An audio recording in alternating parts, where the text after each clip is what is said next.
Friends, welcome to one style cooking. நாம் இன்றைக்கி பார்க்க போகிற ரெசிபி என்னென்னு பார்த்தீங்கன்னா ரொம்பவே சூப்பரான டேஸ்டான கோபி மஞ்சூரியன் தாங்க பார்க்க போகிறோம். வாங்க இப்படி ஈஸியாக டேஸ்டியாக செய்யலாங்கிறத பார்க்கலாம்.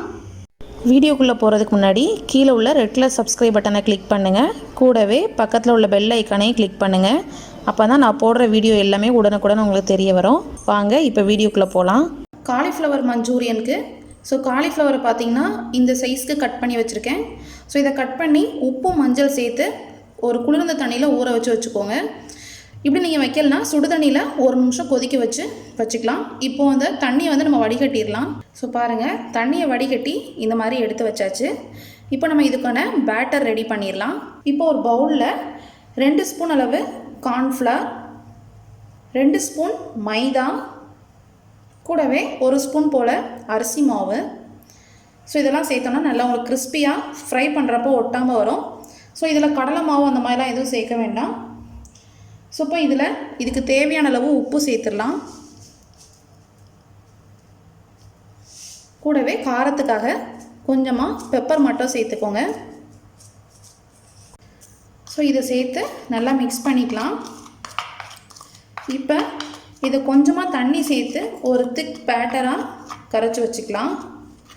தண்ணி ரொம்ப சேர்த்துறாதீங்க. கட்டி எதுவும் இல்லாமல் நல்லா மிக்ஸ் பண்ணிக்கோங்க. பாருங்கள், இந்த அளவுக்கு நல்லா மிக்ஸ் பண்ணியாச்சு. கட்டி எதுவும் இல்லாமல் இந்த மாதிரி ஒரு கன்சிஸ்டன்சியில் மிக்ஸ் பண்ணிக்கோங்க. இப்போ இதில் நம்ம க்ளீன் பண்ணி வச்சுருக்கோம்ல கோபி, அதை சேர்த்துடலாம். மாவு ரொம்ப திக்காக இருந்துச்சுன்னா உங்களுக்கு பஜ்ஜி போண்டா மாவு மாதிரி ஆயிரும். அதனால் மாவு கொஞ்சம் தண்ணியாக வச்சுக்கோங்க. காலிஃப்ளவரில் நல்லா கோட் ஆகிற மாதிரி இருக்கணும். இப்போ நல்லா மிக்ஸ் பண்ணிடலாம். பாருங்கள், நல்லா மிக்ஸ் பண்ணியாச்சு. இந்த காலிஃப்ளவரில் பார்த்திங்கன்னா உங்களுக்கு அந்த மாவு கோட்டாக இருக்கிறது நல்லாவே தெரியும். நான் மிக்ஸ் பண்ணி ஒரு 5 நிமிஷம் மட்டும் இது ஊறட்டும். அதுக்கப்புறம் நம்ம ஃப்ரை பண்ணி எடுத்துடலாம். காலிஃப்ளவர் ஃப்ரை பண்ணுறதுக்கு ஒரு கடாயில் கொஞ்சமாக ஆயில் சேர்த்துக்கோங்க. இந்த ஆயில் நல்லா சூடாகட்டும். இப்போ ஆயில் நல்லா சூடாகிடுச்சு. இப்போ நம்ம ஊற வச்சுருந்த காலிஃப்ளவரை ஒவ்வொன்றா பொரிச்சு எடுத்துடலாம்.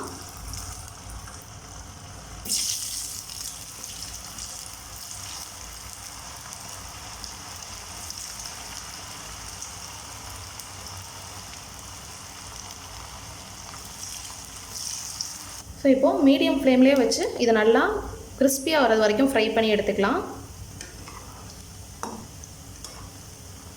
பாருங்கள், இந்த பேட்டர் பார்த்திங்கன்னா உங்களுக்கு மாவு பிரிஞ்சு வராமல் அந்த மசாலா எல்லாம் அது கூடவே சேர்ந்துருக்கும். பாருங்கள், கொஞ்சம் கூட மாவு அந்த காலிஃப்ளவர் விட்டு பிரிஞ்சு வராது.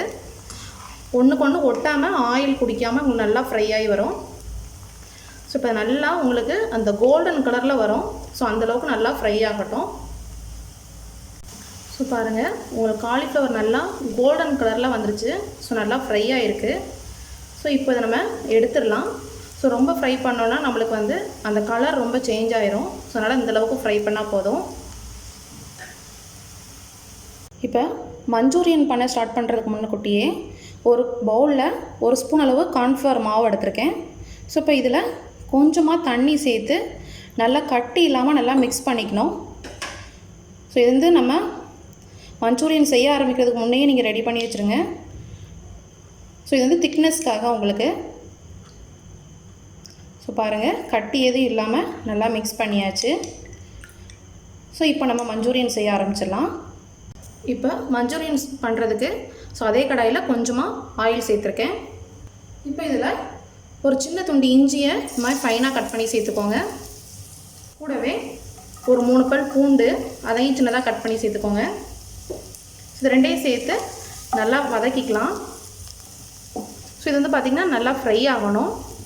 இப்போ இது கூடவே பார்த்திங்கன்னா ஸ்ப்ரிங் ஆனியனில் கீழே உள்ள அந்த ஒயிட் ஆனியன்,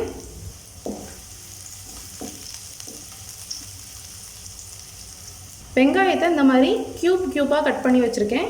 இந்த மாதிரி கட் பண்ணி சேர்த்துடலாம்.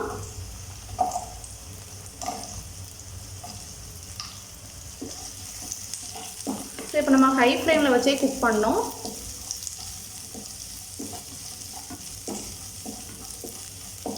இது கூடவே குடமிளகாவே இந்த மாதிரி க்யூபாக கட் பண்ணி வச்சுருக்கேன். அதை சேர்த்துடலாம்.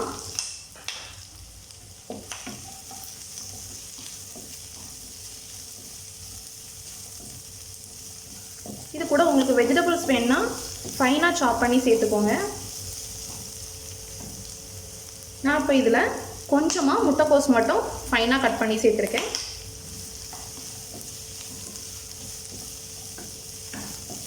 ஸோ இது லைட்டாக ஒரு நிமிஷம் மட்டும் நல்லா வதங்கணும். ஸோ ரொம்ப வதங்கணும்னு அவசியம் இல்லை. ஸோ பாருங்கள், இந்த அளவுக்கு வதங்கினா போதும். இப்போ இதில் நம்ம சாஸஸ் ஆட் பண்ணிடலாம்.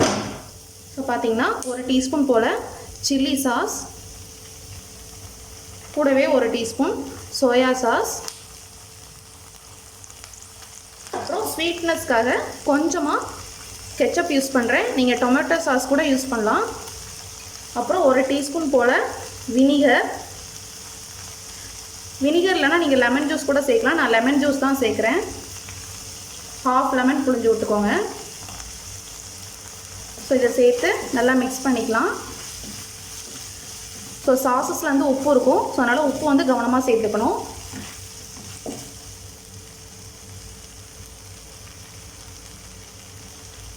இந்த ஸ்டேஜில் நம்ம கார்ன்ஃப்ளவர் மிக்ஸ் பண்ணி வச்சோம்ல, அந்த மிக்சர் சேர்த்துக்கலாம். கூடவே கொஞ்சமாக உப்பு சேர்த்துக்கோங்க. ஸோ இதை சேர்த்து உடனே நல்லா மிக்ஸ் பண்ணுங்கள். ஏன்னா கார்ன்ஃப்ளவர் உங்களுக்கு உடனே கெட்டியாகும். ஸோ இப்போ நம்ம ஃப்ரை பண்ணி வச்சுருக்கோம்ல கோபி, அதை சேர்த்துடலாம்.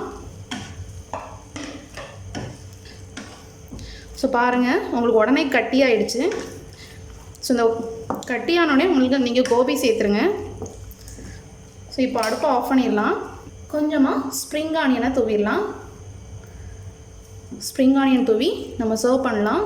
ஸோ இது ஃப்ரைட் ரைஸ், நூடுல்ஸ் எல்லாத்தையுமே ரொம்ப சூப்பராக இருக்கும். ஸோ ஃப்ரைட் ரைஸ் ரெசிபி பார்த்திங்கன்னா நான் நம்மளோட டிஸ்கிரிப்ஷன் பாக்ஸில் கொடுத்துருக்கேன். ஸோ நீங்கள் செக் பண்ணி பார்த்துக்கோங்க. ஸோ நம்ம இப்போ சர்வ் பண்ணிடலாம். ஸோ பாருங்கள், நம்மளோட சூப்பரான கோபி மஞ்சூரியன் ரெடி ஆகிடுச்சு. ஸோ நீங்களும் உங்கள் வீட்டில் ட்ரை பண்ணி பாருங்கள். இந்த ரெசிபி பிடிச்சிருந்துச்சுன்னா நம்ம சேனலை லைக் பண்ணுங்கள், கமெண்ட் பண்ணுங்கள், ஷேர் பண்ணுங்கள், மறக்காமல் சப்ஸ்கிரைப் பண்ணுங்கள். தேங்க்யூ.